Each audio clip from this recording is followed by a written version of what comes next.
নাজমুন নাহার। বয়স কত এখন? বয়স 35। 35 বছর বয়স। ঠিক আছে, শুরু করেন একেবারে ছোটবেলা থেকে, যেখান থেকে মনে আছে আপনার বলার মতো।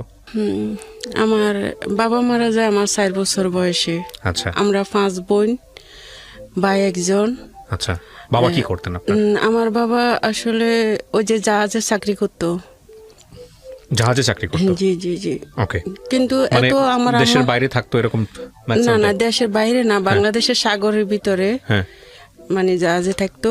ওকে। জাহাজে চাকরি করতো। ওই সময় আমার আব্বু যখন বাড়িতে আসে না, তখন ওর একটা জ্বর হয় 7 দিনের।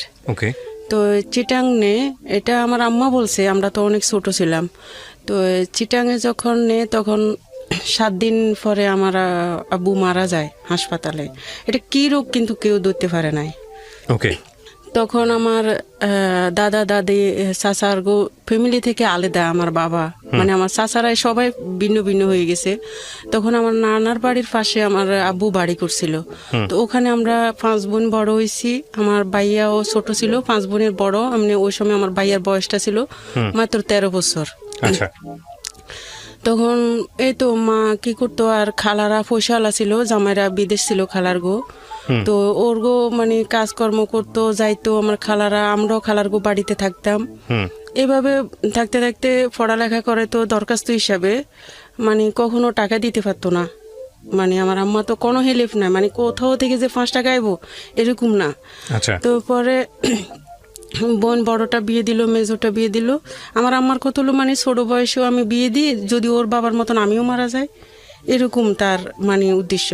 যখন আমি ক্লাস 8-এ উঠি, তখনই মানে আমার জন্য বিয়ের জন্য আসতেছে। তো আমার বিয়ে দিয়ে দিছে।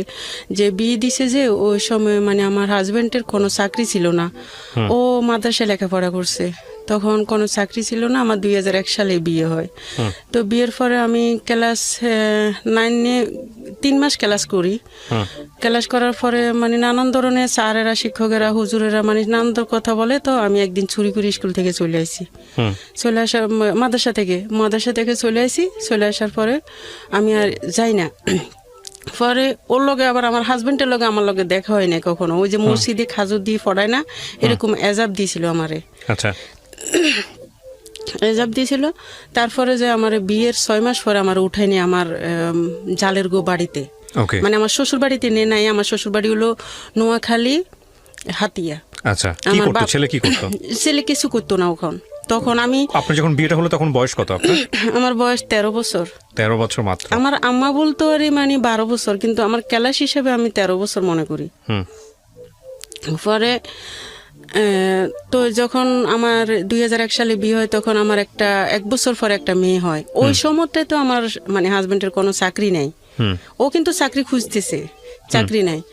পরে 7 মাস পরে যায় একটা কুমিল্লা মসজিদে, মানে ও ইমামতি চাকরি পায় 1000 টাকা স্যালারিতে। 6 মাস করছে ওখান থেকে। পরে নোয়াখালীতে বঙ্গোপসাগরে মানে ওপারে একটা ভাসমান চর উঠে। সবাই বলতেছে একটা নেতা, বাসার মাঝি নেতা, মানে সবাই জানে এটা এক নামে ওখানে নোয়াখালীর ভিতরে। ও জায়গাগুলা সরকারিভাবে বিক্রি করতেছে। কিন্তু এত মানে ঘন জঙ্গল, কেরফা গাছ, গুয়া গাছ, মানে এগুলা আসলে অনেক ধরনের গাছ আছিল, গজিকাড়া, মানে এগুলা সর এলাকার মানুষে বলতো। তো ঘন জঙ্গল, ওখানে কি এমনকি জঙ্গলের ভিতরে জঙ্গল ভাগ ভাগ করে এটা বিক্রি করছে 7000 টাকা দিয়ে। আচ্ছা। ওই নেতায় তো আমার হাজবেন্ডও ওখানে জায়গা কিনছে। তা আমার বলতো সবসময় যে জায়গা কিনলে ওখানে বাড়িঘর করে ওখানে তোমারে নিয়ে যাবো। ওই সময়টাতে আমি কোথায়, আমার বাপের বাড়িতে কুমিল্লাও ছিলাম, 6 মাস ছিলাম। তো পরে আমার বাপের বাড়ি থেকে আমার নিয়ে যায় একটা ওই চরে। আচ্ছা। ওই চরে যখন চরে যে নিয়ে যায়, ওখান থেকে ভাইয়া এমন মানে জঙ্গল কেটে কেটে পরিষ্কার করে জমিন করতেছে। ও আচ্ছা আচ্ছা, নতুন চর। হ্যাঁ, মানে জঙ্গলগুলা কাটতেছে, আর যত জঙ্গল কাটতেছে ওটা ফুটতেছে। ওই যে জায়গা হইব না তো কোথায় রাখবো এগুলা, ওটা কেটে কেটে আবার মানে ফোড়া দিতেছে। তখন বাজারের একটা ম্যাপ নিছে ওই নেতাটা, বাজারে যখন ম্যাপ নিছে তো ম্যাপের পাশে কিছু জায়গা কিনছে, আবার ওটা মনে হয় 1500 টাকা দিয়ে কিনছে। তো ওখানে আমার হাজবেন্ডে ঘর করে, ঘর বলতে কিরকম সনের ঘর, বেড়াও ছিল সনের, দরজাটা ফাড়ের বস্তার ছিল, মানে কোনো দরজা ছিল না। উত্তর পাশে শুধু মানে গাছের ফালা, মানে গাছের ফালা মনে হয় 100-র উপরে রাখছে, মানে ঘরের কোনো দরজা ছিল না। আর সামনে একটা ঠেলা দুয়ার আছে না ভাইয়া, ওই যে আপনি চিনেন কিনা জানি না, একটা বাঁশের বেড়ার ঠেলা দুয়ার ছিল আর সনের বেড়া ছিল। তো উপরে দিয়ে আবার হিরি মানে এরকম 2-3 হাত মানে খালি। তা আমার যখন নিছে আমার এত খারাপ লাগছে যে ঘরের কোনো বেড়া নাই, ঘরের কোনো দরজা নাই, এরপরে যে একটা খাট নাই। কি বানাইছে জানেন ভাইয়া, ওই যে লার্কি আছে না, মানে গাছের লার্কির মতন লম্বা লম্বা দিয়ে মানে এটারে খাট বানাইছে, মাছা বানাইছে, বানায় ওখানে সন বিছাইছে। তো যেদিন ফার্স্ট আমার নিল তো আমার তো এমনি মন খারাপ হয়ে গেছে যে জঙ্গলের ভিতরে যাইতেছি, রিক্সা নাই, আমি 12 কিলোমিটার আমরা হেঁটে গেছি ওখানে। আমার মেয়েটারও কোলে নিছে আর একটা ব্যাগ ছিল, আমি মনে হয় ওর থেকেও 1 কিলোমিটার পিছনে যাই, ও আমার জন্য আবার দাঁড়ায়। এরকম করে গেছি, যাবার পর আমার ঘরটা দেখি একদম খারাপ লাগছে, মানে এত খারাপ লাগছে যে ভাইয়া এটা আসলে ঘর বলতে না, এটা মানে কিছুই নাই বলতে গেলে। না না না, আপনার শ্বশুর বাড়িতে না, আমার শ্বশুর বাড়িতে আমি কিন্তু আসলে এই ঘরটা কি আপনার জন্য বানানো হয়েছে? হ্যাঁ, মানে আমার হাজবেন্ডে বানাইছে, মানে কিছুই নাই বলতে গেলে। না না না, আমার আবার শ্বশুর। ওই জমিটা কি তখন আপনাদের নামে হয়েছে নাকি সরকারি জমি? সরকারি আবহাওয়া নেই তো, মানে ওগুলো সব খাস জমি। যখন যাই তখন মানে ঘরে ঢুকি ভাইয়া, কি বলো, মানে কোনো পানি নেই, মানে পানির কোনো ব্যবস্থা নাই ওখানে, কোনো পানির ব্যবস্থা নাই। 1 কন্টেনার পানি 10 টাকা, 6 কিলোমিটার থেকে আনতে হয়, একটা ব্যান গায়ে 10 টাকা দিয়ে। এরকম জায়গায় কেন গেছে আপনার জামাই? আসলে ভাইয়া বললাম না, আমার শ্বশুরগো ফ্যামিলির মানে সবাই দুর্বল ফ্যামিলি, ওরা এখন পর্যন্ত মানে আবার একটা ভালো ঘর দিতে পারে না সবাইরই। এখন এরকম একটা জায়গায় আপনার ফ্যামিলি বিয়ে দিল কেন? আসলে ওই যে বাবা নাই আরেকটা হলো মানে আমার হাজবেন্ডটা মানে মাদ্রাসায় লেখাপড়া করছে, হুজুর। আর আমার দিক থেকে আমি ছোটবেলা থেকে মানে কোনো পুরুষের সাথে কথা বলতাম না, সবসময় আমি আল্লাহরে ভয় করতাম। এই কারণে আমার মার কত হলো, যাক আমার মেয়েটারে আমি হুজুর জামাই যখন পাইছি বিয়ে দিব, এটাই মানে আমার এই আচ্ছা ঠিক আছে, সমস্যা নেই। তারপর তো গেলাম আর মানে একটা ফাতিল আর একটা কড়াই আর 2টা প্লেট, ওই যে আগের যুগে বলতো এটারে মানে কোর প্লেট কইতো। এটা আসলে বলতে কি সবাই চিনে কিনা জানি না, আমি দেখছি সাদা সাদা প্লেট, সাদা দোনোটাই। তো 2টা প্লেট আর একটা কড়াই আর একটা ফাতিলে মনে হয় 1 ফুট চালের ভাত পাকান যায়। তো আমি রইলাম এখানে, রাত্রেবেলা যখন রয়েছি ভাইয়া আমি ভাত পাকেছি, রাত্রে চুলো বসাইছি নিজে, ওই যে গর্ত করছি আর 3 মাটির ইটা দিছি, দিবার পরে আমি ভাত পাকেছি। কি ফাঁকামু, পরে বুটের ডাল আনি দিছে আমারে, একটা দোকান শুধু ওখানে, বাজারে শুধু একটা দোকান আছে আর কোনো দোকান নাই, মানে বাজার না, এটা তো শহর, মানে কোনো ফ্যামিলি বসবাস করে না। আছে ধরেন আমরা মনে হয় ওই সময়টাতে 6 ফ্যামিলি ছিলাম, কিন্তু একসাথে না, দূর, অনেক দূর। পরে আমি যখন বুটের ডাল আনছে আমার জন্য, আমি এটা ফাঁকাইছি ভাইয়া। জানেন বুটের ডাল ফাঁকাইতে আমার সারা জীবন মনে হয় আমি ভুলবো না কখনো, মনে হয় আমি 6 ঘন্টা ফাঁকাইছি, কিছুতে বুটের ডাল মানে মন যায় না, ওই যে লবণের এলাকা। ও মানে এটা এমন হচ্ছে যেটা সিদ্ধ হচ্ছে না আর কি। না তাহলে মন জানা বলতে আপনি কি বোঝাচ্ছেন? হ্যাঁ, সিদ্ধ হইতেছে না। এক্স্যাক্টলি, আমি তো সেটাই বলছি, আপনারা বলছেন মন জানা। মানে আমার পরে যায় সিদ্ধ হইতেছে না, তখন আমি কি করলাম, আমার হাত দিয়ে মানে এমন ভাবে করতেছি যে ডালে ফাঁকা তো নাই আমার কাছে, কিভাবে আমি হাত দিয়ে হ্যাঁ এরকম করে মন যাইতে চাইছি যে ঠান্ডা করি। তারপরে যায় আমি ভাত 1 ফুট ফাঁকাইলাম, ওই যে আমি যে ভাতের মাঠ গাড়লাম না ভাইয়া, ওই যে ফাতিলের ভিতরে মাঠগুলো রয়ে গেছে। তখন আমার স্বামী ওই জায়গায় আবার হেরে মসজিদে ইমামতি করতো, মানে 800 টাকা মাসে, 800 টাকা পাতো। তো ও নামাজ পড়তে গেছে, আমি কি করছি, আমার মেয়েটারে আমার মেয়ে 1 বছর বয়স ওই সময়, তা আমার মেয়েটারে নিয়ে আমি ওই যে বললাম না মাছা দিছে, মাছার উপরে ছন বিছাইছে, তো ওখানে আমি বসে রয়েছি। তো আচ্ছা। আমার যে সুমু সারা দিনের কাতর, এত রাস্তা জার্নি করে গেলাম, যে 12-13 কিলোমিটার আমি হেঁটে গেলাম, হুম আমি কিন্তু বালিশ খুঁজে পাইতেছি না, বালিশ নাই, কি করব?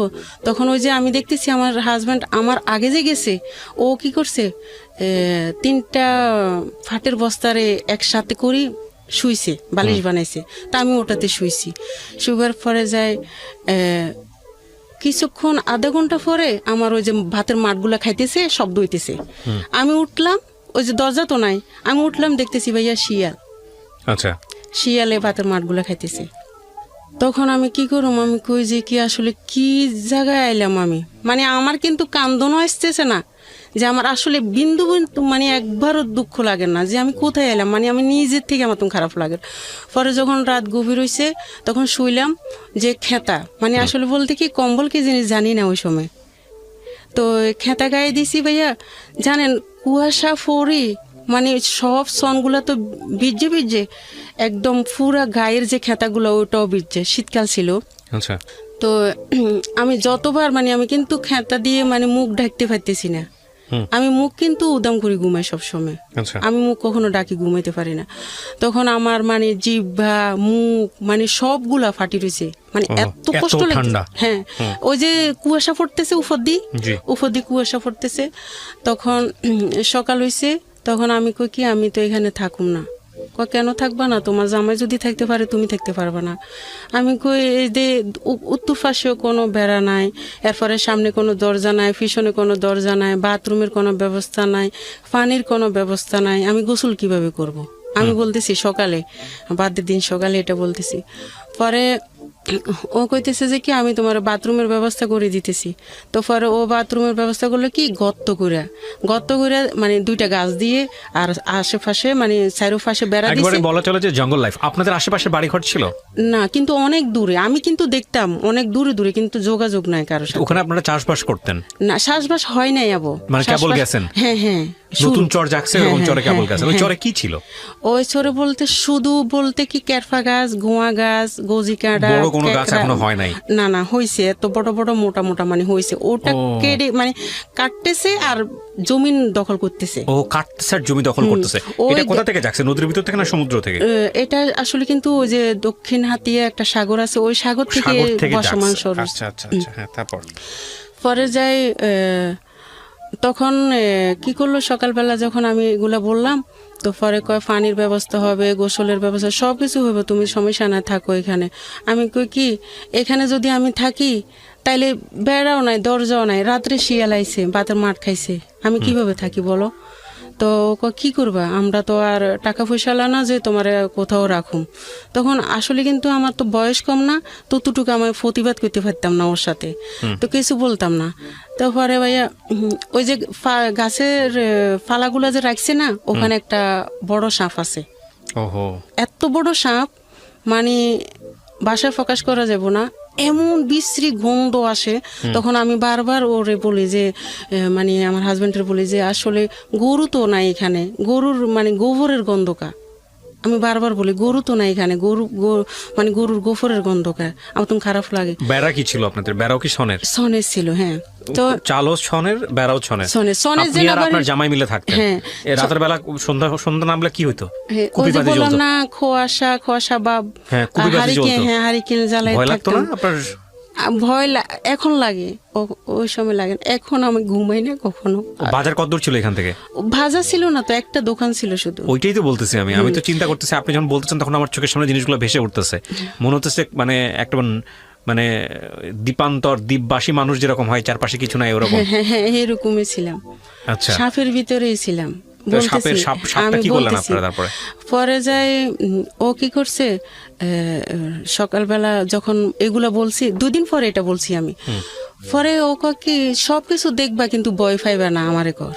তো ও তো আমারে কিন্তু পাগলা মহিষ, আবার পাগলা মহিষ, পাগলা গরু, এরপরে যে বাঘ আছে যে আমার বলে নাই, এ বাগানে যে বাঘ আছে 2টা, একটা মারিয়া লেছে প্রশাসন লোকে গুলি করি, আর একটা বাঘ ছিল ওখানে। তো ও আসরের টাইমে ভাগে মানে এমন ভাবে একটা শিক্ষা দিয়ে বলার বাহিরে, তখন আমি বলতাম যে কি এরকম শব্দ তো কখনো শুনি না, এরকম কি আওয়াজ? কয় ভয় পাইও না, এখানে একটা বাঘ আছে। তো কে বলে এটা? আমার হাজবেন্ডে। বাঘ? হ্যাঁ, আচ্ছা। সত্যি বাঘ ছিল ওখানে ভাইয়া, বলেন? বিশ্বাস করবেন, কেউ বিশ্বাস করবে না, 2টা ছিল। উনি এটা দেখছে? যদি আমার এলাকার মানুষে শুনে ওরাই বিশ্বাস করবে, কেউ বিশ্বাস করবে না। আচ্ছা, মানে অন্য এলাকার মানুষ বিশ্বাস এটা করবে না। কোথায়? এলাকার নাম কি? নোয়াখালী সন্নঙ্গলিয়া। কি নাম? নোয়াখালী সন্নঙ্গলিয়া। নোয়াখালীর দক্ষিণে। সন্নম্বলিয়া। এটা কি এই দ্বীপ কি এখনো সন্নঙ্গলিয়া। এরকমই আছে নাকি চেঞ্জ হয়ে না, গেছে? এটা ভেঙে গেছে এখন। ও, এখন কি সমুদ্র ভেঙে গেছে? হ্যাঁ, এটা ভেঙে এরকম গেছে। দ্বীপ জাগে আবার ভেঙেও যায়? ইন্টারেস্টিং তো, এগুলো আমাদের আসলে জানা নাই তেমন। ভাইয়া তো 2টা বাঘ ছিল। তো আমি যখন ডাক শুনছি, ও বলেন আমারে, বারবার আমি জিজ্ঞেস করতেছি, বলো এটা কি কুকুর? কয় না, এটা তো বাঘ। তো ও মাই গড। রাত্রেবেলা ও যখন এশারে নামাজ পড়তে গেছে ভাইয়া, আমি দেখি যে কি আমার সনের ভেড়া গুলার দিকে টান দিয়ে সোঁত সোঁত আওয়াজ দিয়ে দিয়ে মহিষ গুলা খাইতেছে, মহিষ? চম চম করতেছে। মহিষ? পায়ের আওয়াজ গুলা ভাই বিশ্বাস করতে না, আমি কি বুঝাইতে পারুম কিনা। আমি তো গ্রাম অঞ্চলের মেয়ে, এত শুদ্ধ ভাষা দিয়েও কথা বলতে না পারি না, না, আপনি বলেন যেভাবে। জানি না ভাইয়া। বিশ্বাস করেন, মহিষগুলা যখন আমার ঘরের পাশে আইছে, ঘর না, এটা তো ঘরের মতন, আমি ভাষা প্রকাশ করা যাব না।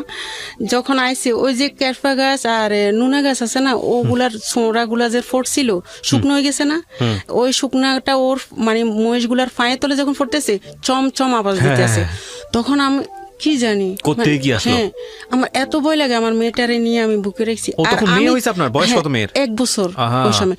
আমি যে আসলে কিন্তু কান্দুম বা জোরে স্বীকার করুম, ওইটাও শব্দ পাইতেছি আতঙ্ক ঢুকে গেছে। না, কেন না জানি। আমি যদি হা করি না ভাইয়া, বিশ্বাস করেন, 1 সেকেন্ডে মনে হয় 200-র উপরে মশা আমার মুখে ঢুকবো, এত মশা। ও, এত মশা বাসায় প্রকাশ করা যাবে না, এত মশা। যখন মাগরিবের সময় তো ভাইয়া, মশার গানগুলা মানে রেকর্ড করা যেত, গুনগুন গান শব্দ শোনা যাইতেছে, এরকম গানের শব্দ, মানে মানে কিরকম। পরে যায় এশারে নামাজ পড়ছে, পরে বাজারে গেছে, দোকান থেকে আমার জন্য আলু আনছে, চাল 1 কেজি আনছে। তো আমি কি করলাম, আমি বললাম যে কি আসলে ফাঁসে দিয়ে কি এটা এরা। কয় তুমি দেখার দরকার নাই, তুমি ভয় পাইবা। আমি কই কি? কয় তুমি ওদেরকে জোড়াইও না, জোড়াইলে তোমার সমস্যা করবো, তুমি না বুঝি বসে থাকো। তো আমি বললাম যে কি এটা কি বলো? কয় মহিষ এটা। বন্য মহিষ? বন্য মহিষ, বাঘ, সাপ সবই আছে ওখানে। পরে যায় একদিন কি করলো আমার হাজবেন্ডে, ও যে সন্না ভাইয়া জোয়ার উঠে ওখানে, অনেক প্রচুর জোয়ার উঠে। তখন ও রাত্রেবেলা আমাদের যে মেন যেটা জায়গা কিনছে, 1 কানি, মানে ওটারে আসলে আপনারা কি বলেন জানি না, আমাদের এলাকায় কানি বলে। কানি, ঠিক আছে, হ্যাঁ, ওকে। কানি বলে। তো ওই জায়গায় বাগান সাফ করতেছে, আর ওই যে নদী চরের মানে একটা নালা বিলা থাকে না, চরের পানি টানি যায় যে, ওগুলোতে একটা জাল বসাইছে ও। তো রাত্রে 3টা বাজে ও জাল ধরাইতে আইছে, মানে মাছ নিতে আইছে। ও যখন আমার ঘর থেকে মনে হয় 1 কিলোর থেকেও কম হবে আসতেছে, বাজারে একটা পুকুর ছিল, পুকুরে কিন্তু মানে ফানি আছে, বর্ষাকালে ফানি থাকে। তো পরে যাই ওই সাপটা, ওই যে সাপ আমার গোপরে গন্ধ লাগে বলতেছি, ওই সাপটা যে বাচ্চা দিছে, বড় জাতীয় সাপ এটা। তো পরে ও ফানি দিয়ে এমন ভাবে সাপটা আসতেছে, আমার হাজবেন্ডকে দেখতেছে, তা আমারে ওখান থেকে ডাকতেছে যে আমি যে নিচে না নামি, মানে আমাদের ঘরের দিকে আসতেছে এমন ভাবে। ওই যে রাত্রে আহার করছে, ওই মানে যে গাছের ফালাগুলো রাখছে, ওই ফালার ভিতরে থাকবো ওইখানে। পরে ও আমারে কইতেছে যে আমারে তুমি নিচে নামো না, নিচে নামলে সমস্যা আছে। তা আমি কই কি? পরে ও আমার বলতেছে আসলে চলাফেরা করতে একটু সাবধানে করিও, আমি মাছার নেজ দিয়ে দেখছি আমার ঘরে বড় সাপ ঢুকছে। তখন আমি কি করলাম, সকাল হয়েছে আর আমার মেয়েটারে নিয়ে ওই যে একটা খালা ছিল আমারে দেখতে, ফাঁস আইসিয়ার, ওর বাড়ি 2 কিলোমিটার দূরে। তো আমি জিজ্ঞেস করতে করতে মানে ওর বাড়িতে গিয়ে চলে গেছি, বাড়ি না ও আমাদের মতনই সেম কাহিনী। তো ওদের বাড়িতে গেছি। তো পরে যায় আমার হাজব্যান্ডে বাসায় এসে দেখে আমার নাই, আমি নাই। তখন আমার সবাই জায়গায় খোঁজ করছে। তো মসজিদে আবার কি করলো, মাইকে বলল যে এরকম মানে আমার দেবর আসছে ওদিন। তা আমার দেবরে বলতেছে তোর বাবিরে খুঁজি পাইতেছি না, আজকে সকালে রাত্রে সাপের কথা বলছি আর এখন চলে গেছে ও। তো কই গেছে এটাও জানি না, জঙ্গলের ভিতরে রোডঘাট, মানে রোড তো নাই ভাইয়া, রোড তো নাই। আমি কখনো মানে এটা ভাষায় প্রকাশ করা যাব না, কোন দিকে যে হাঁটতেছে, মানে চিকন একটা দূর বাগানের ভিতরে আমরা ঢুকতেছি, মেন মানে ওই মার্কেট থেকে, মানে 12 কিলোমিটার হেঁটে যাওয়া লাগে এরকম সিস্টেম। বর্ষাকালে অনেক পানি, কোমর পর্যন্ত পানি। তো ওর খেয়াল কি কোমর পর্যন্ত পানি, ও তো পানিরে ভয় পায়। তো ও কিভাবে যাইলো? যাইবো না, কখনো যাইতে পারবো না এই জায়গা দিয়ে, এলোমেলো যাব। তো মাইকে মানে বললো যে মসজিদের মাইকে যে ইমাম সাহেবের ওয়াইফকে পাওয়া যাচ্ছে না, আপনারা যদি কেউ পান। তো তখন আপনি কোথায়? তখন আপনি কোথায়? আমি কিন্তু ওই যে আরেক বাড়িতে চলে গেছি, ওরে আমি চিনি না তেমন। আচ্ছা, ওখানে মাইকিং করতেছে ইমাম সাহেবের ওয়াইফ কোথায়? মসজিদে, ওই যে মসজিদের মাইকে বলতেছে। ওই মসজিদে ছিল, হ্যাঁ। তারপর ও নিজে নিজে মাইকিং করতেছে, ইমাম সাহেবের ওয়াইফকে পাওয়া যাচ্ছে। তো পরে যাই ওই যে খালার কাছে গেছি না, ও খালা বলতেছে আসলে তুমি যে আইছো আমার তো বলো নাই এরকম এরকম কাহিনী, এই কাহিনীর কারণে তুমি আসতেছো এখানে। তো তুমি তো বলছো তোমার হাজবেন্ডের বলি আইছো। ও আবার বোন মানে বোনের ছেলে বলতো এটা, মানে আমার হাজবেন্ডের। ওরে বললো না আমার বোনুতেরে তুমি কিভাবে আসলা, এটা তো খারাপ দেখা যায়, তুমি না বলি কেন আসলা? আমি খালা আমি একটা সাপ দেখছি ওখানে, আমি থাকুন না। হ্যাঁ ভাইয়া, আসলে কিন্তু সাপ না, মানে ঘরে যে মাটি ফেলাইছে না, ওই মাটিগুলো মানে পাথরের মতন, মানে উঁচা নিচা। এটা ঘরের মতো না, লবণ, শুধু লবণ। মাটিগুলোর মধ্যে মনে হয় ধরেন 1 ইঞ্চি লবণ, 2 ইঞ্চি লবণ থাকে। পরে আমার বাসায় আনি দিল, আনা দিবার পরে যাই রইলাম। ভাইয়া সকালে যদি ভাত ফাঁকায় না, রাত্রে আর ভাত ফাঁকান যায় না চুলার ভিতরে। ওই যে ছাইগুলা লবণ হয়ে যায়, পানি ভিজে যায়। তখন আমার দেবর আইছে, আমার শ্বশুর আইছে পরের দিনে। আমার শ্বশুর আইছে, দেবর আইছে। ওদেরকে ভাত ফাঁকাইতে হলে আমাদের প্লেটের দরকার, ফাতিলের দরকার। তো আমাদের অতটুকু সমর্থ নয় যে আমরা ফাতিল বা প্লেট কিনার মতন। তো পরে যায় আমি 1 ফট করে 3 বারই ভাত ফাঁকাইছি। 3 ফট ভাত ফাঁকাইছি আমি, শুধু একবার করে 3 বারই আমি চুলায় বসাইছি। মানে ছোট ডেক ছিল, 1 ফটের ডেক ছিল ছোট। তো পরে একটা কড়াইতে আমি তরকারি ফাঁকাইছি। ও মানে ওদেরকে যখন ভাত দিছি ভাইয়া, আমার এত খিদা লাগছে যে কিভাবে যে খায়। আমি ডাকনার ভিতরে ভাত খাইছি, ওই যে ভাতের ডাকনা আছে না, ডাকনার ভিতরে আমি ভাত খাইছি। মানে এত খিদা, ওরা গল্প করতে আছে, 2টা প্লেটে ভাত খেতেছে, আর আমার হাজবেন্ড আর আমি বসে রয়েছি। তো আমার হাজবেন্ড তো বা কি জানি না অতুন কিরকম খিদা লাগছে, আমার এত খিদা লাগছে। তখন আমি ওই যে বারিন্দায় বসে বসে চুলার সামনে কি করছি, ভাতের ঢাকনার ভিতরে ভাত নিয়ে আমি ভাত খাইছি।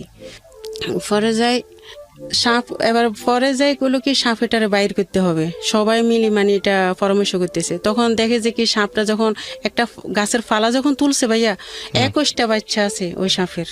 ওকে ওকে, 21টা বাচ্চা। তখন পরে যাই আমি যখন এইরকম করতে করতে ভাইয়া, আমার বড় বাসুর আইছে এখানে, আরেক মানে আমার বড় বাসুরে আবার জায়গা কিনছে এক কানে। তো জায়গা যখন কিনছে আমার বড় বাসুরে, তখন এই বাইরে মানে আমার হাজবেন্ডের সব দায়িত্ব দিছে যে বাগান সাফ করার দায়িত্ব তোমার, আর তুমি মানে লোক দিয়ে এটা বাগান সাফ করবা, জায়গা দখল করবা। তখন ও কি করলো, মানে আমার বড় বাসুরের একটা স্বপ্ন, সব পরিকল্পনা করবো এখানে বাড়িতে। তো ও কি করছে, কুমিল্লা থেকে একটা পুরান জমিন, যারা যারা জমিন আবদ্ধ করতেছে, এরা মানে জমিনে ছইবার জন্য, শ্বাস করবো না এটার জন্য একটা গাড়ি কিনছে। গাড়ি কিনে গাড়ি ফাটাইছে ওই ছড়ে। তা আমার হাজবেন্ড এটা দেখাশোনা করে। এটা কিন্তু আজকেও নষ্ট, কালকেও নষ্ট। তা আমার বায়সুরের কাছে যখন বলে ভাইয়া এটা তো নষ্ট, কারো জমিন ছুঁইতে পারতেছে না, এখন কিভাবে করা যায়? কয় তুমি সবাই জমিন ছোঁইবা, কই সবাই থেকে টাকা নিয়ে গাড়ি ঠিক করো। তো একদিন কি করছে, ও বেয়ারিং না কি জানি গাড়ির মানে ফাঁস না কি বলছে, ও উপরে গেছে। এটা ওখানে ব্যবহার করতে পারি, মানে উপরে, মানে বাজার সদাই করতে যাইলে কইতো কি উপরে যাইতেছি। তো উপরে যখন যাইতো আমার ওই সময় কিন্তু ভাইয়া পুরা 2 দিনে চাইল নাই ঘরে, মানে কোনো চাইলে নাই ঘরে। তো আমার মনে হয় আমি 6 বেলায় খাই নাই। তো পরে আমার হাজবেন্ডও ওরকম চিঁয়া খাইছে। আমি কিন্তু চিঁয়া খাইতাম না তখন মানে কোনো চিঁয়াই খাইতাম না। ও কি করতো, চিঁয়া খাইতো কিছু না পাইলে। তো পরে যায়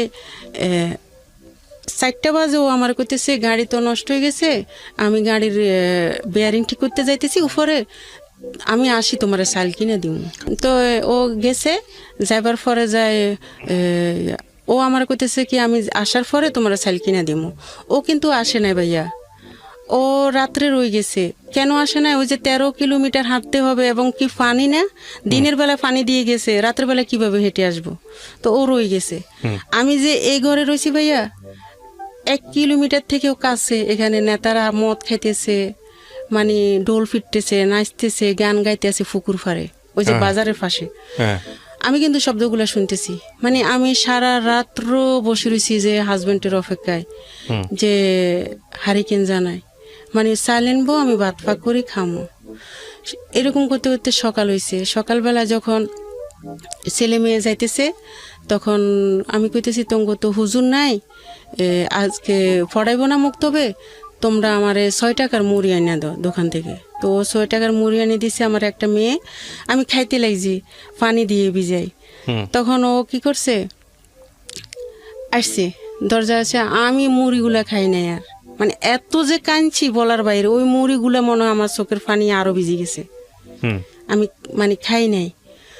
পরে যায় কি করলাম, তো পুকুর তো ছিল না, পানি তো ছিল না, মানে সব উড়া পানি দিয়ে আমি গোসল করতে হয়, 1 কন্টেনার পানি, মানে কোনো সময় আমার চুলও ভিজে নাই, এত অল্প পানি দিয়ে গোসল করছি, এটা ভাষায় প্রকাশ করা যাব না। পরে একদিন এত জোয়ার আইছে ভাইয়া বলার বাহিরে, মানে এত জোয়ার, পুরাটা বিড়া ডুবে গেছে। আমি একটা ফুস শাক পাকাইছি, ফুস শাক করছি গাছে, গাছ করছি, ওখানে কয়টা ছোঁয়া দিছিলাম আমি, ওইটার প্রত্যেকটা ছোঁয়ায় সাপ আছে। ওই যে পানি আসছে সব ডুবে গেছে, ওই সাপ গিয়ে ওখানে উঠেছে, সব উঠেছে। মনে হয় আমার মনে হয় 57টা হবে। ওরে বাবা, আমি গুনছি 30টা পর্যন্ত গুনছি, এরপরে ওই যে এলোমেলো হয়ে যায়, পারি না। পরে আরেকটা আমার ফাঁয়ের রদ্দি যাইতেছে সাপ। যাক, এগুলা করতে করতে কষ্ট মষ্ট করতে করতে ও আমারে কি করলো, যে আসলে আবার হিরি ওই যে ঘরে ছিলাম, ওই ঘরটা আবার আগুন লেগে পুড়ে গেছিল। তো পরে আমার ছেলে ফেটে আসে ওই সময়, আমার ছেলে হয় 2003-এ আর একটা। তো পরে যে আপনার ভাইয়া কি কয়, মানে 800 টাকা দিত আমার সংসার চলে না, অনেক কষ্ট, মানে বাসা প্রকাশ করা যাব না। এমনকি একদিন কেরাসিন তেল কিনে নেয় ভাইয়া, তো কেরাসিন তেল কিনে নাই, আমি কি করছি, দরজারে ফাঁকা করি, চাঁদের আলো দিয়ে আমার ছেলে মেয়েরে ভাত দিছি। এতই খারাপ অবস্থা ছিল মানে সংসারে। ওই যে আমার বাবা নাই, আর কত আমার শ্বশুর ফ্যামিলিও দুর্বল, কিছু নাই। পরে উনি দিনের বেলা কি করতো? ইমামতি, শুধু এটাই। আর ওই যে জঙ্গলগুলো নিজের দখল করতেছে, কাটে ওরটা, ওই জমিটুকু যতটুকু কেটে দখল করতেছে অত জমি ওর, কিন্তু এই নখটাই সব চলে গেছে, ওই যে গোড়াটা তুলতে এই কেটে কেটে যতটুকু জমি পারতেছে সব হচ্ছে ওনার জমি, যতটুকু নিতে পারে। শক্ত মাড়ি, অনেক লবণাক্ত মাড়ি, তো ওই যে গোয়াগুলা তুলতো, যে এই নৌকে অনেক রক্ত ছিল, ওইটুকু হচ্ছে ওর যতটুকু পাচ্ছে অতটুকু। এই জমিতে পরে আপনাদের থাকে নাই, সব তো চলে গেছে। হ্যাঁ। আচ্ছা, তারপর পরে ও আমারে বলতেছে যে তো পরে একদিন চাউল নাই, তো চাউল নাই পরে যায় কয় কি আসলে কি করবা বলো। আমি কই যে আটা আনছিলে, ওখানে রুটি মনে হয় 60টা হবে বানামু। তো আসলে আটা যে আনছে, আমি একদিন বড়া পিঠা বানাইছিলাম তেলে, তো পরে যায় বড়া পিঠা বানাইছে আর 60টা রুটি হবে মনে হয়। তো আমি চাউল নাই যখন রুটি বানাইতে, আমি বেলুন কই পামু, আমি ফিরি কই পামু। তখন আমি কি করছি, ওই যে ফ্লেট আছে না, ফ্লেটের পিছনে বেলবো, এটা মাথায় আসছে, আর একটা লার্কিরে আমি মানে দা দিয়ে ছিলা লইছি, ওটার ভালোভাবে ধুয়ে ন্যাকড়া দিয়ে মুছি, আমি রুটি বেলছি 60টা রুটি। তা আমার মেয়ে একটা খাইছে, আমার ছেলে একটা খাইছে, তো ওর জন্য ওর জন্য 2টা রাখছে, আমি খাই নাই। তো ও বুঝছে যে তুমি মনে খাও নাই, তো আমার একটা দিছে, তো খাইছি 4 জনে। পরে ও কয় না, আমি আসলে বিদেশ যাবো না, জীবনও কল্পনা করি না, কিন্তু আমি বিদেশ যাবো আমার ছেলে মেয়ের জন্য, আমি এইভাবে পারুম না কখনো, সব কিছু মানে আমার আর পারা যাচ্ছে না। তো এগুলা নিয়ে ও কয় কি সুদরূপে টাকা নিয়ে বিদেশ যাবো। তা আমার ভাইয়া আছে ডুবাতে, তা আমার ভাইয়ারা যখন বলে যে ভাইয়া আমি বিদেশ যাবো, তোমার কি চাকরি কাজ জানা আছে? ভাইয়া সমস্যা না, আমি কাজ জানা লাগবো না।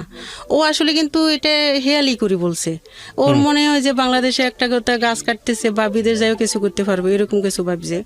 তো পরে যায় ও যখন 2,80,000 টাকা আমি সুদরূপে লই আমার বড় বোনের জামার বাড়ি থেকে, তো ও বিদেশ যাইতে যাইতে মানে 2,80,000 টাকা 3 লাখ টাকার মতন খরচ হয়। তো ও যায় ওখানে। তো দুবাই যখন যায় স্যালারি পায় ও 15,000 টাকা। ওই যে ইটগুলা যে ধোয় রাজমিস্ত্রি কামে হেল্পারি, পাইছে। হ্যাঁ, তো ওগুলা করতো। তো 15,000 টাকা পাইতো। তো ওই 15,000 টাকা তো ওর নিজের খানা খরচ আর আমার জন্য দিতে পারতো না। ও কি করতো, ওই সুদের টাকাটাই চালাইতে, শুধু সুদের টাকা দিতেছি মাসে মাসে যেগুলো আসতেছে ওগুলা। তো পরে যায় ও 1.5 বছরের পরে যায় ওর একটা ও মানে আর একটা কথা বলে গেছি, ও আমার বিয়ের আগে একটা টিমার ছিল মুখের উপর। তো ওই টিমারটা আমার শ্বশুরে বেলের ডি কাটে। আচ্ছা, তো উপরেরটা কাটছে আর নিচে ভিতরে যে শিকড়গুলো আছে ওইটা তো রয়ে গেছে, ওইটা তো আর তোলা হয় নাই। তো পরে বিদেশ যখন গেছে ফোমের বালিশে শোয়ার সাথে সাথে মানে ওর টিমারটা অনেক বড় হয়ে গেছে। আমার বলে নাই ও বড় হয়েছে যেন। 3 বছর পরে ও বলতেছে যে কি আমি দেশে আসব। তো সমস্যা নেই দেশে আসতে, কিন্তু ওর কোনো টাকা পয়সা আনে নাই। 50,000 টাকা আনছে আরেকজনের থেকে ধার নিয়ে।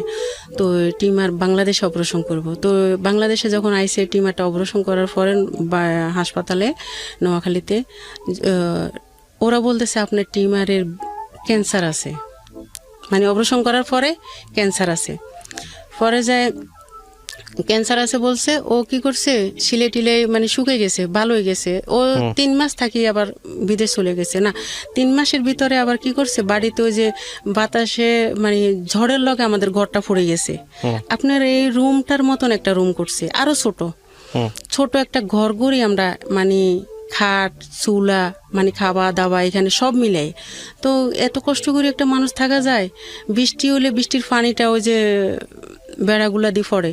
তো ও কি করছে, কয় আমি ঋণ পরিশোধ করতে পারো, আরো ঋণ নিয়ে ও আরো ঋণ নিতেছে, ঘর করব। তো ঘর করে দিছে, আমার টিনের ঘর করে দিছে। 1,50,000 টাকা দেওয়ার কথা, মানে 1,50,000 টাকা দিব আমি 6 মাস পরে সুদ। তো পরে যা ও সুদ নিছে, সুদ নিয়ে ঘর করছে। ওই যে বাজারে আবার 6টা রুম লইছে, 6টা না 5টা, ওরা 6টা বানাইছে। নিচে নিবার পরে এগুলা নিতেছে কিভাবে, যে 6,000 টাকা 5,000 টাকা করি, এটা তো ধরেন সরকারি জায়গা। পরে ও কয় আমি ঘরটাও করি যাই, দোকান ঘর যদি পারি তাহলে ভাড়া দিয়ে দিমু, তুমি চলতে পারবা, আমি ঋণগুলো পরিশোধ করবো ওখান থেকে। তো ও কি করলো, 3 মাস পরে চলে গেল বিদেশে। যাবার পরে ওখানে 1 মাস পরে ওর এখানে মানে ব্যথা করতেছে।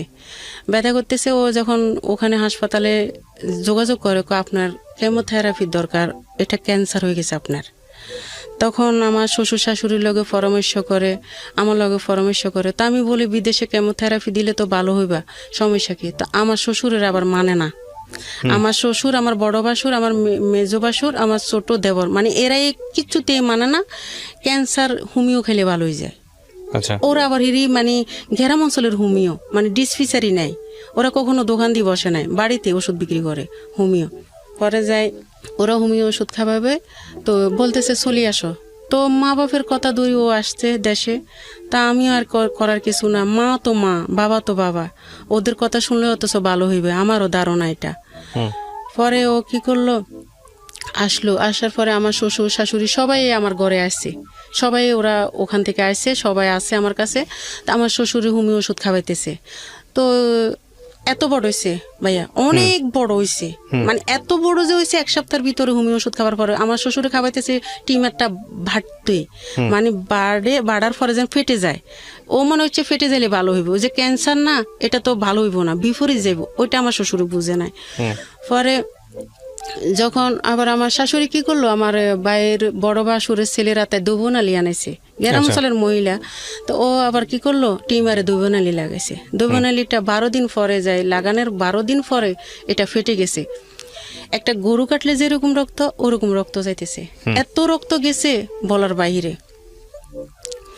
পরে যায় যখন রক্ত যাইতেছে, আমার শাশুড়িরা কোনো চিকিৎসা করে না, শুধু ওষুধ মানে ওষুধ খাওয়াইতেছে, হোমিও ওষুধ।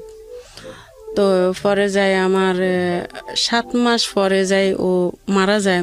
আমার শ্বশুর শাশুড়ি মানে আমার অনেক কষ্ট দিছে, অনেক কষ্ট বলতে কি, ওর গো খেয়াল যে ছেলে মারা যাইলে আমাদের হাতে যদি মারা যায় সম্পত্তির মালিক আমরা হব, এই যে এক কানি আর ওই যে 5টা দোকান, এটাই ওরা পাইব। আমারে মানে রাখতে চায় না, মানে বারবার আমারে মানে নির্যাতন করে, শুধু বলতেছে কি তোর তো এখানে কিছু নাই, তোর বয়স কম, তুই তো বিয়ে বসে যাবি আমার ছেলে মারা যাইলে, তোর কি এখানে অবলম্বন, মানে সবাই আমার বায়ুসুরে আমার কয় চিন্তা করিস না, আমি আছি না, আমার হাজবেন্ডের উদ্যোগে এটা আমার বলতেছে, কই তুই চিন্তা করিস না, কিন্তু আমি বারবার করি ভাইয়া ডাকানি ক্যান্সার হাসপাতালে ভর্তি করে ওরে। ও আবার বলতেছে ভাইয়া আমার দোকানটা বিক্রি করে দেন, কোনো সমস্যা না, আমি বিক্রি করলে আমি ঢাকা যাই চিকিৎসা করুম, মানে আমি হাসপাতালে পড়ি থাকুম, আমার খানা বন্ধ হয়ে গেছে, আমি খাই না, আমার চিকিৎসা হইব, আমি ঋণগুলো পরিশোধ করুম আর আমার দোকানটা বিক্রি করে দেন। সবাই আসে দোকান কিনতে ভাইয়া, আমার বড় বাসুর, আমার শ্বশুরেরা সবাই মিলি বলতেছে এটা মিথ্যা কথা, ওর ব্যাংক ব্যালেন্স পুরা টাকা, এটা মিথ্যা কথা নাটক, ওর ওয়াইফের কারণে এই দোকানটা বিক্রি করতেছে, ও সুস্থ আছে। তো কাস্টমাররা তো বাড়িতে যাই দেখতেছে না, তো ও কাস্টমাররা চলে যাইতেছে। পরে যায় আমার হাজব্যান্ডে, আমার মেজো ভাসুরের একদিন বলতেছে ভাইয়া আমি পারিয়েন না, দেয় আমার কিচ্ছু খাইতে মনে করেন, আমি হাসপাতাল পড়ে থাকুম, স্যালাইনের দ্বারায় আমার দোকানটা বিক্রি করে দেন। কয় তুই কিভাবে মারা যাবি এটা টেনশন না করি, তুই দোকান লই মরস্কা, আমার মেজো ভাসুরে বলতেছে। ওকে। পরে যায় ও এরা এগুলা নিয়ে আমার শাশুড়ির খেয়াল যে আমরা যতক্ষণ থাকুম অতক্ষণ তো বউটা এইখানে থাকবো, আমরা যখন চলে যাবো বউ তো চলে যাবো ভয়ে। ও এরকম হয়েছে ভাইয়া, মানে শুকাই ভয়ে, মানে সবাই ভয় করবো, আমি ভয় করি নাই ওরে। পরে যা আমি রইছি, ওরা চলে গেছে, সবাই আমার কাছে রাইকা চলে গেছে। চলে যাবার পরে মানে আমার হাজবেন্ডটা আবার মনে মনে করছে যে আমার মা বাপে তো এর জায়গা দিব না কখনো, তো বাজার থেকে একটা লোক আইনা কাগজ করছে, স্ট্রং করছে, মানে জায়গা জমিন আমার ছেলের নামে আমার নামে করে দিয়ে যাবো, তো স্ট্রং করছে। তো ওটা তো কিন্তু সরকারিভাবে আমাদের কাছে মানে কাগজ যায় নাই, এটা একটা স্টম্প। তো পরে ও 7 মাসের সময় 13 সালের 13 তারিখে জুলাই মাসে মারা যায়। আচ্ছা আচ্ছা আচ্ছা।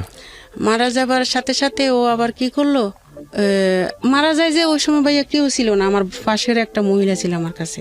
আমি এত বেগে সিলকাই, মানে আমি অজ্ঞান হয়ে যাই, আমি নিজেও জানি না, আমার শ্বশুর নাই, আমার শাশুড়ি নাই, আমার মানে কেউ ছিল না।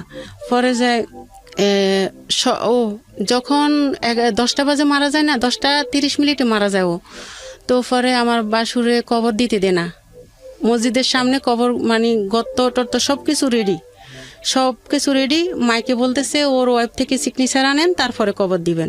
আমার একটা প্রশ্ন হলো কি, আমার বায়ুরে মানে আমার বাসুরে তো দেওয়া উচিত ছিল কবর, কিন্তু ঋণালারা না দেওয়া উচিত ছিল না, ঋণালারা না খাট দড়ি রাখবো, যে কেন কবর দিবেন, আমাদের ঋণ কে দিব না। আমার বড় বাসুরে বলতেছে কবর দিবার দরকার না, এখন ওর ওয়াইফ থেকে সিগনেচার আনেন। তখন বড় বাসুর বলছে, হ্যাঁ মাইকের ভিতরে বলতেছে এখন কেউ কবর দিবেন না ওকে, ওর ওয়াইফ থেকে সিগনেচার আনেন, কে ঋণগুলো পরিশোধ করব। ওই সময়টা আমার ঋণগুলো হয়েছে 7,52,000 টাকা। ওটা আবার একটা ডায়েরিতে সমাজেরা লেখে, মানে আমার হাজবেন্ড থাকতে, ওই যে যারা ঋণ যদি আমি ঋণ না দিতে পারি, এটা একটা বৈরক মিল ছিল সমাজ সহ সবাই। তো পরে সমাজের কাছে একটা ডায়েরি থাকে, সমাজে আমার থেকে সিগনেচার নেয় যে আমি সিগনেচার দিছি যে সবাই আমার স্বামীরে মাফ করে দেন, আমি ঋণগুলো আমি পরিশোধ করুম। তো পরে কবর দে, তো ওই সমাজের কাছে ওই ডায়েরিটা থাকে যে 7 লাখ টাকা আমি ঋণ দিতে হবে, তো সুদের টাকা সব। তো পরে আমি দোকানটা বিক্রি করতে চাই, বিক্রি করি, আমার মানে কাস্টমার আসে আমার বাইরেরা দেনা বিক্রি করতে। পরে যে একটা কাস্টমার আইছে, এর ভিতরে আবার আমার হাজব্যান্ড অসুস্থ থাকার কালীনে মারা যাবার আগে একটা সৌদি আরব থেকে একটা লোক আইছিল ওই এলাকারে, আপনি কি দোকান বিক্রি করবেন? তো আমার হাজব্যান্ডে বলছে 15 লাখ টাকা হলে আমি বিক্রি করুম। তো পরে যায় আমার জিজ্ঞেস করছে, তো আমি বলছি যে কি আসলে আমার গার্জিয়ান আছে, মানে আমার বড় বাসুর আছে, মেজো বাসুর আছে, ওদেরকে জিজ্ঞেস করেন কততে ছাড়বো ওরা। তো ওরা কিন্তু সারা শব্দ বাজারে দেয় না এই লোকটারে, এরেও মানে ধোঁয়া দিছে। তো পরে যখন চলে গেছে, তো আমি খালি বলতেছি ওই লোকটা আমার কাছে ফোন দে না কা, আমি তো দোকান বিক্রি করে এলাম। তো পরে ফোন দে না, ও যখন মারা গেছে 1 মাসের সময় ওই লোকটা ওর বাইরে ফাটাইছে। তখন ওরা মানে একটা ডেট দিছে কাগজ করব। তো কাগজ বলতে স্টম করতে আমি একটা দোকানে যাই, তো আমার মেজো বাসুরে যখন কাগজটা করা হইতেছে তখন কাগজটা নিয়ে ছিঁড়ে ফেলেছে, একদম মানে টুকরো টুকরো করে আমার গায়ের উপর ছিটছে যে আমার বাইরের জায়গায় তুই বিক্রি করতে পারবি না, এটা মানে তুই কিছু পাইবি না, তুই এখান থেকে চলে যা, আমার বাইরের জায়গা আমরাই পামু। তখন আমি কি করলাম, ওই যে ওখানে একটা দারোগা আছে, মানে ক্যাম্প আছে, পুলিশ ক্যাম্প, দারোগার কাছে যখন যাই দারোগাকে বিক্রি করতে পারবেন না, মনে হয় দারোগারে ওরা টাকা খাওয়াইছে, বিক্রি করতে পারবেন না। তখন আমি দারোগার ফাঁসায় দৌড়ি, মানে এত কান্দি ফাঁসায় দৌড়ি, খালি কইছি স্যার আমার স্বামীর ঋণগুলো পরিশোধ করি, আমি আমার স্বামীর ঋণগুলো পরিশোধ করি, শুধু এটাই সুদের টাকা। আমি এটা মানে এত কান্দি, ওই সময় আমার ছেলের 6-7 বছর বয়স, তো ও আমার পাশে দাঁড়ায় রয়েছে। এমন কাঁদছি ভাইয়া, আমার বিশ্বাস করেন লাগে যে এখনো আমার 35 বছর আমি চোখে দেখি না, চোখে কিছু ছোট অক্ষর দেখি না, সকালবেলা আমি টাইমটাও মোবাইলে দেখি না। দারোগার যখন ফাঁসায় ধরি তখন দারোগা আমার কয় এক অমুক জায়গায় যায় তুমি কাগজ করো, বিক্রি করো, সমস্যা নাই। তারপরে আমার শ্বশুরের আমার জন্য কোর্টে মামলা করে, আমি ওদের জায়গায় বিক্রি করছি। তা আমি কোর্ট থেকেও ভালো মানে আশ্বাস পাই, আমার কথাগুলো শুনি, ওরা আমারে রায় দেয় ভালো। তো একটা স্বামীর জন্য ঋণের পরিশোধ করার জন্য একটা জায়গা বিক্রি করছে, এটা তো স্বামীর জায়গায় বিক্রি করছে। ওখানেও আমার টাকা অনেক খরচ হয়, আমি দোকান বিক্রি করি মনে আমার 5 টাকাও আমার ছেলে মেরে দিতে পারি নাই। পরে ওখান থেকে যখন আমি কোর্ট থেকে জিতে আসি, তখন ওরা বোর্ড অফিসে আবার বডুক দেয়, আমার জন্য আবার নোটিশ পাঠায়। বোর্ড অফিসে আবার বসি, বোর্ড অফিসে ওরা আমার মিথ্যা কথা বলতেছে, আমার স্বামীর জন্য বলে ওরা 2 লাখ টাকা খরচ করছে, 3 লাখ টাকা খরচ করছে, 1.5 লাখ টাকা খরচ করছে, সবাই মিলে।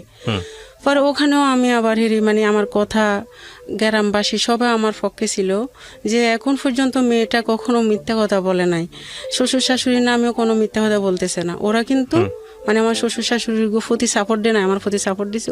ওখানেও মানে আমি জিতে গেছি সব মিলে।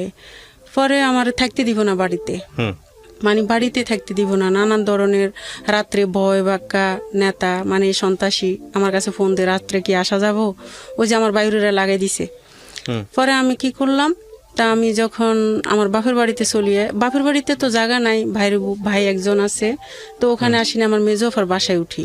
আচ্ছা, মেজোফার বাসায় উঠি, আমার বাপের বাড়িতে আমি থাকতে পারি নাই, মানে ভাইয়ের বউ একজন, ভাই একজন, ওখানে ভাইয়ের বউ তেমন ভালো না। তো আমি যখন আমার মেজোফার বাসায় থাকি তখন আমার গলা ব্যথা, মানে ওটা আমার আবার ছোটবেলা থেকে গলা ব্যথা থাকতো। তখন আমি ডাক্তারের কাছে গেছি, যখন ডাক্তারের কয় আপনার টনসিল অনেক বড় হয়ে গেছে, আপনার অপারেশন করা লাগবো।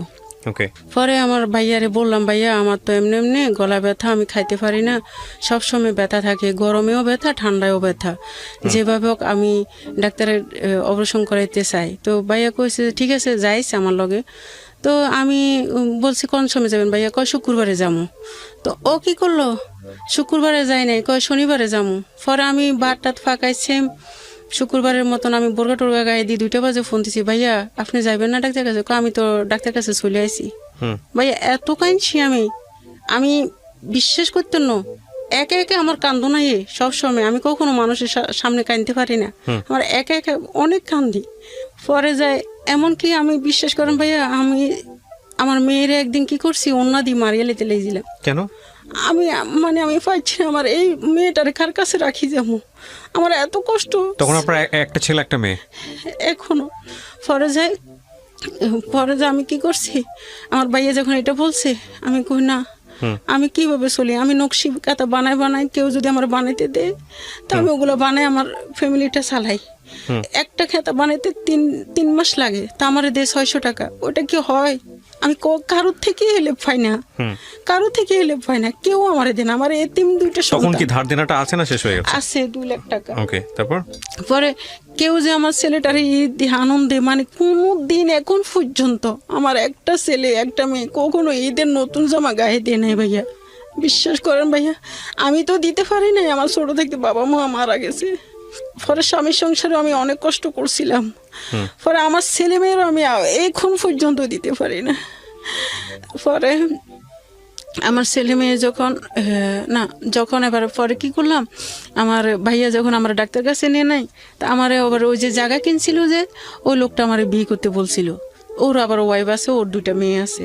তো ওরা আমি কইছি যে আমার যদি বিয়ে না হতো, আমার ছেলে মেয়ে কোথায় থেকে হয়েছে, আমার বিয়ে একটাই, তো আমি ওরে নিষেধ করছি। পরে ভাইয়া আমার ভাইয়ার এই তরফটাতে মানে আমার ডাক্তার কাছে নেন, আমার বোনেরা নেয় না, কেউ আমার নেয় না। তখন আমি নিজে থেকে ওর কাছে ফোন দিছি, আমি তোমার বিয়ে বসুন তোমার কাছে।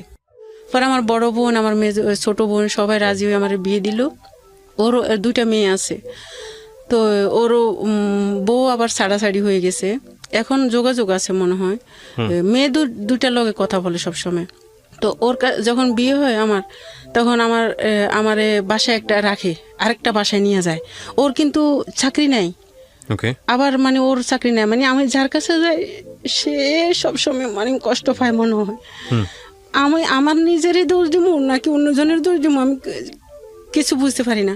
তো পরে যায় আমার স্বামী যখন চাকরি না আমার একটা বাসায় নিয়ে 3,000 টাকা রুমে এই অত থেকে 10,000 টাকা 5,000 টাকা নিয়ে আমরা খাইতেছি। পরে যাই ও যখন বিয়ে বসলাম তখন ও আমার একটা রুমে নিয়ে রাখে আমার ছেলে মেয়েরে নিয়ে।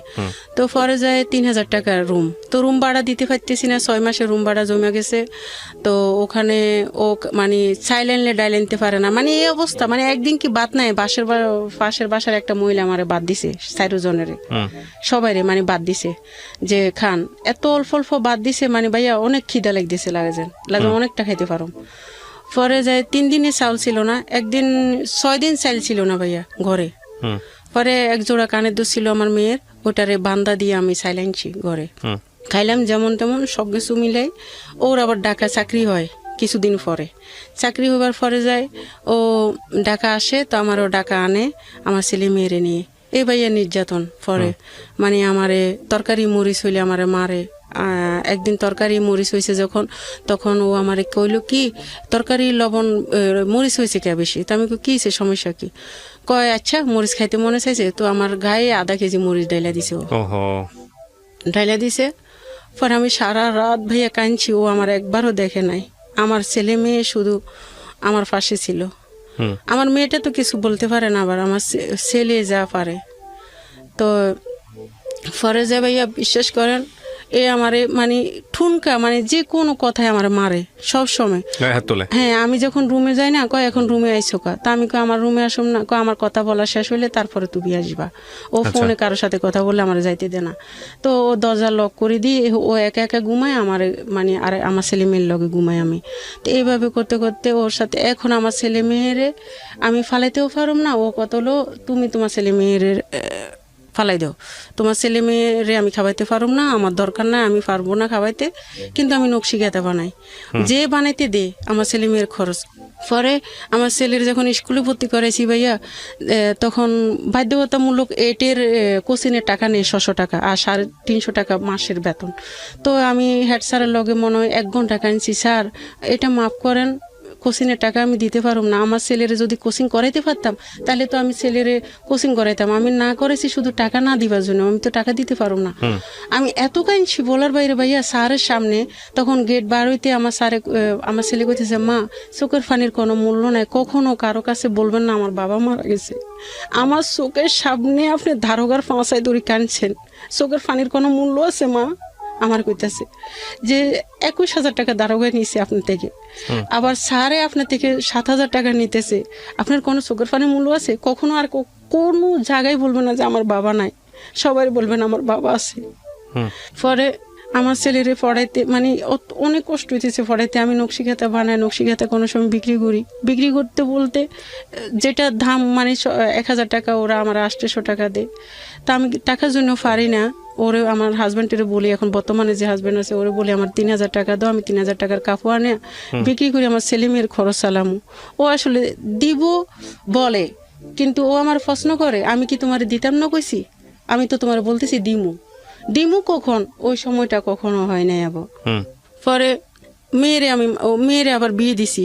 ও আমারে কয় কি আমি তোমার ছেলে মেয়ে খাওয়াইতে পারবো না। আমার খেয়াল কি ও আমার খোঁটা দিব না আর আমার মেয়েটা বিয়ে দিলে। এক জায়গায় যখন বিয়ে দিছিলাম ভাইয়া, তো ওরা 6 দিনের পরে ও ছেলেটা তালাক দিয়ে দিছে মেয়েটাকে। মেয়েটার কত বছর বয়সে বিয়ে দিয়েছেন? 13 বছর বয়সে। কেন 13 বছর বয়সে বিয়ে ভাই দিলেন? ওই যে বললাম না আমি নির্যাতন হইতেছি আমার ছেলে মেয়ের, এই কারণে মানে আমি চাইছিলাম আমার মেয়েটা যখন আরেক ঘরে যাইবো তখন আমারে আর কিছু কইব না, আমার ছেলে শুধু। পরে যায় ওই 6 দিনের মাথায় ওরা তালাক দিয়ে দিছে ছেলেটা। পরে আমি আবার কি করছি, 1 বছর পরে আবার আমার মেয়ের বিয়ে দিছি। ছেলের মা বাবা নাই, ছেলে কিন্তু সবকিছু আমি বলছি। আমার মেয়ে কারোর সাথে কথা বলে না, যদি বেশি কথা বলে ও রুমে ঢুকে থাকে, মানে কারো কফিয়ত দেওয়া লাগবে, কথা বলা লাগবে, আসলে তো জানে না কথা বলতে। ও তো কথা বলতেই পারে না, একই কথা বারবার বলে। তো প্রতিবন্ধীর মতন আর একটু লং করে হাঁটে। তো যে চাকরি দিব ওই চাকরিটা মানে আপনি যদি ওরিজিন আলু খাজুর বা মুড়ি যদি দেন না, 3টার নাম একটা বলতে পারবো, আর 2টা ও স্মরণে হারাইছে। ওটা বলতে পারে না। এগুলা আম্মু, এগুলা এগুলা এগুলার নাম বল কি। এখন পর্যন্ত ওর 20 বছর বয়স, ও খেজুর বলতে পারে না, সরনে আড়ায়, কিন্তু বলছে। মানে একটু প্রতিবন্ধী বলতে যেটা বোঝায়, একটু হ্যাঁ, মেন্টালি। এই মেয়েটা নিয়ে আমি অনেক কষ্টতে আছি শুধু। তারপর পরে যাই আমি যখন বিয়ে দিছি, আবার বিয়ে দিছি, ও এখন বলতেছে আমি প্রতিবন্ধী মেয়ে এলে ঘর করুম না, ছেলে হয়েছে একটা, আচ্ছা আমি প্রতিবন্ধী মেয়ে এলে ঘর করুম না। পরে যাই ভাইয়া বিশ্বাস করেন, একদিন অন্যা দিয়ে ফেঁসায় মারিয়ে লেতেছি। আপনার মেয়েকে? আল্লাহ। আমি মারতেছি যেন, কেন জানেন ভাইয়া? আপনি মারতেছিলেন কেন? আমার মানে যে সংসারে আছি এখন বর্তমানে, ও আমার মেয়ে ছেলের জন্য আমার অনেক বকে। পরে যে আমি ওদের কোনো মানে খরচ জামা পোশাক দিতে পারি না। ছেলেও আমার সাথে পড়ালেখার খরচের জন্য যে স্কুলে যাইলে আমার জুতা নিয়ে স্যারেরা হাসাহাসি করে, ক্লাসমেটেরা হাসাহাসি করে, আমার জুতা কিনে দেন না, ড্রেস কিনে দেন না। তো মেয়েও আমার তেল দেন, সাবান দেন, এগুলো নিয়ে মানে সংসার করতে পারিস না। 2টা বিয়ে দিয়েছিলাম, তুই কেন সংসার করতে পারিস ও না? আরেকটা বিয়ে দিয়েছেন, তারপরেও সংসার হয় না ওখানে? না, ও প্রতিবন্ধী মেয়ে এলো সংসার করবো না, শেষেরটাই বলছে। আচ্ছা আচ্ছা। পরে আমি কি করছি, খাটের উপরে ফালাই অন্য দিয়ে ফেঁসে একদম মানে জিল ফাটায় বাইরে গেছে আমার মেয়ের। পরে যাই যখন চিল্লাইছে, মানে আর কিছুক্ষণ লইলে যাইতো গো, তখন ভাই আমি সহ্য করতে পারি না। আমার মনটা অনেক নরম ছিল, নরম থাকে অনেক, মানে এগুলো সহ্য করতে পারি। কিন্তু আমি অনেক আঘাতে আমি মেয়েরে মারছি। কি কারণে জানেন? আগে দিয়ে মেয়েরে মারবো, আমি মারবো, আমি মেয়েরে কার কাছে রেখে যাবো? আমার মেয়ে তো কারো কাছে কখনো কিছু বলতে পারবো না, যে বলে যায় না, মা তো সব কিছু বুঝে। পরে আমি যখন আমার মেয়ের যখন এখন আমার মানে একটা ছেলে হয়েছে ওর, এখন ছেলেরও সব কিছু আমি দিতে হয়, মেয়েরও দিতে হয়, আমার ছেলেটারও দিতে হয়। আমার ছেলে আজকে 8 মাস চাকরি, প্রতিটা জায়গায় চাকরির জন্য খোঁজ করে, কিন্তু চাকরি দিবে 1 তারিখে। সব 1 তারিখে আমরা আশা বসিয়েছি, এখন পর্যন্ত 1 তারিখে। কালকে 1 তারিখ গেছে, ওই 1 তারিখেও আমার ছেলে এক গার্মেজে গেছে, কইছে কি অফারটা ছাড়া নিব না, হেল্পারও নিব না। পরে আমিও গেছি এক জায়গায়। পরে যাই ভাইয়া আমি কিন্তু চাকরি করতে পারবো না কখনো, যে আমার হাড়ের ক্ষয় আছে, আমি অনেকক্ষণ দাঁড়াইতে পারি না, অনেকক্ষণ শুইতেও পারি না, অনেকক্ষণ বসতেও পারি না। 5 মিনিট দাঁড়াই থাকলে 5 মিনিট বসে থাকতে হয়, এভাবে। আমার ছেলের জন্য গেছিলাম, যে ভাইয়া ছেলে হেল্পার নিব, কই না অফারটা নিব। তা আমি অফারটা এখন যদি ওরা সিলে শিখাইতে যাই 2000 টাকা লাগবো, আমি 2000 টাকা কই পাই? আমি আজকে এখানে আসব, আমি কালকে টাকা সারা রাত খুঁজছি সবার কাছে ফোন দিয়ে, গাড়ি ভাড়া। আপনার এখানে মনে হয় 3-4 বারই আইসি আজকে থেকে, আমি প্রতিদিন টাকা মানুষের থেকে দাঁড় করিয়ে আনতে হয়েছে। আমার ঘর ভাড়া মনে হয় 3 মাসে জমছে। আমি ইয়ার আগে ছিলাম এক জায়গায়, মানে 1 সালা টিনের ঘর করে 4 মাস ছিলাম এক জায়গায়। মানে আমার হাজব্যান্ড বর্তমানে যেটা আছে এর চাকরি চলে যায়, তো নভেম্বর মাসে 20 সালের নভেম্বর মাসে যখন চাকরি চলে যায়, বাড়ি গেলার আমাদেরকে বাইর করে দিছে। আপনারা ঘর ভাড়া দিতে পারবেন না, আপনারা বাইরে যান। তো কই যাবো? নদী তো বাড়িঘর ভেঙে গেছে, কিছুই নাই, মানে কিছুই নাই। পরে কই যাবো? তো আমার হাজব্যান্ডে বলে, তো আমার বাড়িতে আমি চলে যাবো, তুমি কি করবা তোমার সন্তানদের নিয়ে? কই যাবো? তুমি যেভাবে ঢাকা দেখো কোনো জায়গা আছে কিনা, আমরা ঘর করে থাকুন প্রয়োজনে। কত পয়সালা মানুষ আছে বুঝি, কত জনে বিল্ডিং করে ছাদ করে রেখেছে, ওই ছাদের নিচে যদি আমাদেরকে জায়গা দেয়, আমি প্রয়োজনে থাকুম, আমি কই যাবো? আমার তো বাড়িঘর নাই, নদী ভেঙে গেছে। পরে গাউসিয়া একটা জায়গা আছে, ওরা 5000 টাকা ভাড়া দিবে মাসে। তাও মানছি, হ্যাঁ মাসে 5000 টাকা হলে আমি ওখানে থাকবো, হাঁস মরক ফালবো, যে কোনো একটা ইনকাম করব। এটা নিয়ে আমি 2 লাখ টাকা আবার সুদূর ফুলই। ওখানে ঘর করি, ঘর করবার পরে 50,000 টাকা লই, বিটা বান্ধি ঘর দিয়ে 1 সালা, মানে উপরে 1 সালা টিন। যেদিন ভাইয়া জানুয়ারির 2 তারিখে আমি যাই ওখানে, ভাইয়া উপরে টিন আছে, চারপাশে কোনো টিন নেই।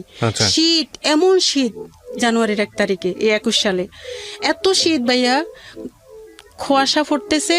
আর আমার নাতিরে লই, আমার ছেলে মেয়ের লই আমি মশুরি টাঙায় আবারও উদাম চরের মতন গাউসিয়ার ওই পাশে বেলাবো কয়, ওইখানে রয়েছি। আমার আগের কাহিনীগুলো আবার মনে পড়ছে। আমি কেন আবার সুখ পাইলাম না, কেন আমার পায়ের তলে মাটি নেই, কেন আমি সারা জীবন বুঝি মনের সাথে যুদ্ধ করব, কখনো আমার পরিকল্পনা আশা পূরণ হইব না। শুধু মানে সবসময় আমার পায়ের তলের মাটিগুলো চলে যায়, আমি যেটা ধরে ওটা।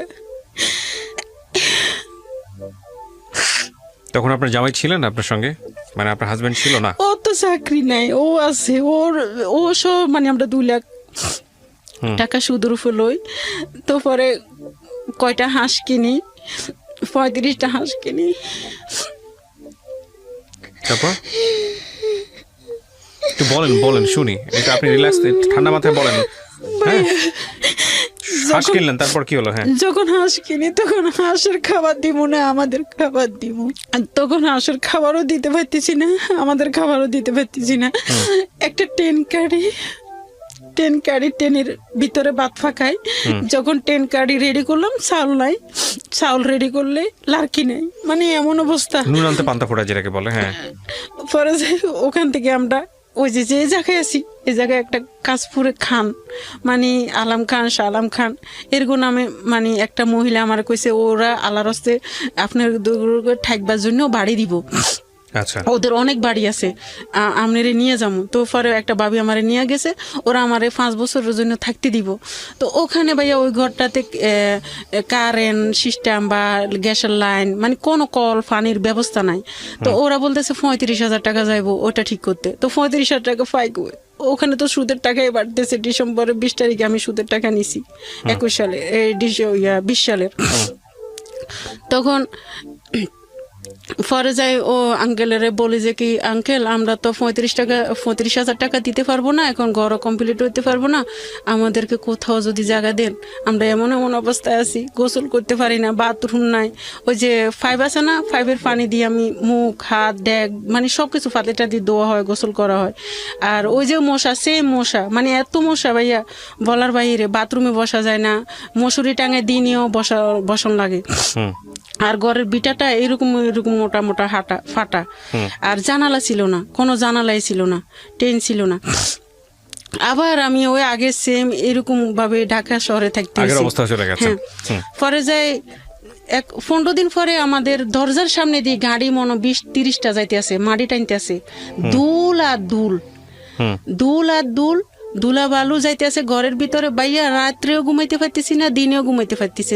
ওখানে আবার 4 মাস হইতেছে, 5,000 করে মালিক হিসাব রাখছে। প্রতিদিন ফোন দিতে আছে, আপনারা জাগার ভাড়া দেন না কা। পরে আমরা ওই যে খানেরা বলতেছে আমাদের এখানে 6,500 টাকা করে রুম যায়, আপনারা চাকরি হওয়া পর্যন্ত এখানে থাকেন, সমস্যা নাই। এটা কত সালের ঘটনা? এই তো আচ্ছা। পরে যায় ভাইয়া যখন মে মাসে পরে খানেরা মানে ওরা আমারে বলতেছে যে কি তোমরা আসো এখানে 6,500 টাকা দিয়ে থাকো, চাকরি হইলে তোমার হাজবেন্ডের, তারপরে যায় তুমি আমাদেরকে ঘর ভাড়া দিও। পরে আইসি এখানে আসার পরে আমি ওই যে ঘরটা আমরা বিক্রি করতে পারি না, ওখানে 2 লাখ টাকা। আপনার মেয়েটা কোথায় আছে এখন এটা বলেন? আমার কাছে। আর আপনার ইয়েটা আপনার হচ্ছে ওই জামাই কি আপনার সঙ্গে থাকেন না? মানে আপনার দ্বিতীয় হাজবেন্ড আপনার সঙ্গে? না থাকে না, ও সিরাজগঞ্জে থাকে। সিরাজগঞ্জ থেকে কি করে? ও চাকরি করে। তো চাকরি করে তো আপনার সংসার চলার কথা, কিসের চাকরি করে? 1 মাস হইছে চাকরি করে। চাকরি পাইছে তো? হ্যাঁ। আচ্ছা, তাহলে আপনি আর আপনার মেয়েকে নিয়ে আছেন। আপনার ছেলেটা কোথায়? আমার ছেলে আমার কাছে আছে, ও 8 মাস ধরে চাকরি খুঁজতেছে, চাকরি পাইতেছে না। বয়স কত ওর? 18 বছর। এই গল্পটা আপনি কেন বললেন আজকে রেডিওতে লাখ লাখ মানুষের কাছে? আসলে যে আমি 2বারই বিয়ে দিছি আমার মেয়েটারে, আর আমিও এটা। আর একটা কথা হলো যে নদী বাড়ি ভেঙে গেছে, যে ওই সময়টাতে কিন্তু যখন নদী আসতেছে ওই সময় আমি জায়গাটা বিক্রি করা উচিত ছিল, ওইটা আমার ভুল। আরেকটা হলো আমি ফার্স্ট মেয়ের বিয়ে দিছি, ওরাও প্রতিবন্ধী বলে ছেলেটা তালাক দিয়ে দিছে, পরের বিয়েটা আমি না দেওয়া উচিত। ছেলেকে আগে বলেন নাই যে আমার আগেরটা কিন্তু জানে নাই, পরেরটারে আমি সব বলছি। আমার মেয়ে পড়ালেখা করাইছি, ও আমারও বানান্তি জানে না, মানে আপনার মুখে মুখে বলবো, পরে আপনি রিফ্রে বলবেন, ও বলে যাইব সবকিছু। আচ্ছা, এটাই তো। পরে এখন আমরা এই বাসায় আছি, এখন ধরেন না কি বলুম যে আমার হাজবেন্ডের চাকরি করে, এখন ঋণের টাকাগুলো পরিশোধ করেন। ও তো আগের ফ্যামিলি আছে, ওর মেয়ে আছে 2জন। নাজমুন নাহার আজকে যে গল্পটা এখানে বললো, এই গল্পটা বাংলাদেশের অনেক নাজমুন নাহারের চিত্র। তারা স্বামী সংসারকে কেন্দ্র করে নিজের জীবনে যে যুদ্ধ করে চলে, সেই যুদ্ধে শুধুমাত্র অর্থকেন্দ্রিক স্বাধীনতার মুখ দেখার জন্য তাদের পুরো জীবনটা চলে যায়। আপনারা বলতে পারেন যে আজকের এই গল্প থেকে আমরা কি শিখলাম? আজকের এই গল্প থেকে আসলে সেই অর্থে শেখার মতো কিছুই নাই। কিন্তু যদি বলেন যে একটা সরল জীবনের যুদ্ধ গল্প, তাহলে বিষয়টা আসলে এরকমই। আপনারা ছোট ওনার যে প্রথম যে জীবনটা, মানে হাজবেন্ডকে বিয়ে করে চর ওঠা, সদ্য জেগে উঠেছে চর, সেই চরের মধ্যে নাজমুন নাহারের সংগ্রাম, তারপরে সেখানে একটা প্রতিবন্ধী মেয়ে, তাকে নিয়ে জীবনে বাঁচার স্বপ্ন, দ্বিতীয় স্বামীর ঘরে গিয়েও সেই প্রতিবন্ধী মেয়েটাকে বিয়ে দেওয়ার চেষ্টা, এবং তারপর দুবার বিয়ে দেওয়ার পরেও সংসারটা টিকলো না, এবং তারপর মেয়েটাকে সে নিজের হাতে মারতে গেছে এই কারণে যে না, ওর যেহেতু ফিউচার নাই, ও মারা যাক আমিও মারা যাই, কারণ ওকে কার কাছে রেখে যাব। একটা মানুষের জীবনে কত ভয়ঙ্করতম কষ্ট আসলে, কত ভয়ঙ্করতম সংগ্রাম আসলে, কত মানে দেয়ালে পিঠ ঠেকে গেলে একটা মানুষ, একটা মা এই সিদ্ধান্ত নিতে পারে, সেটা আপনারা কিছুটা হলেও জানলেন। আমরা জানি না যে এই গল্পের পর নাজমুন নাহারের জীবনে কতটুকু পরিবর্তন আসবে, বা নাজমুন নাহারকে আমরা আদৌ কোনো সাহায্য করতে পারবো কিনা এই গল্পের মধ্য দিয়ে। তবে এটা ঠিক যে নাজমুন নাহারকে উপলব্ধি করাটা আমাদের জায়গা থেকে খুব জরুরি। কেন বলছি জরুরি? যে আমাদের চারপাশে এরকম অসংখ্য মানুষ আছে। একটা কথা আছে যে আমরা যে জীবনটা যাপন করি, মানে আমার ডেইলি লাইফে আমি যাদেরকে দেখি, আমার সারাউন্ডিং, আমার বেড়ে ওঠা, তার বাইরেও যে অন্য একটা জীবন আছে, হাজার রকমের জীবন আছে, লক্ষ রকমের জীবন আছে, লক্ষ ধরনের জীবন আছে, সেটা বিশ্বাস করাটা জরুরি। এই যে চরের নাজমুন নাহার, তাকে আজকের এই শহুরে জীবনে অনেকেই বিশ্বাস করতে চাইবেন না, কিন্তু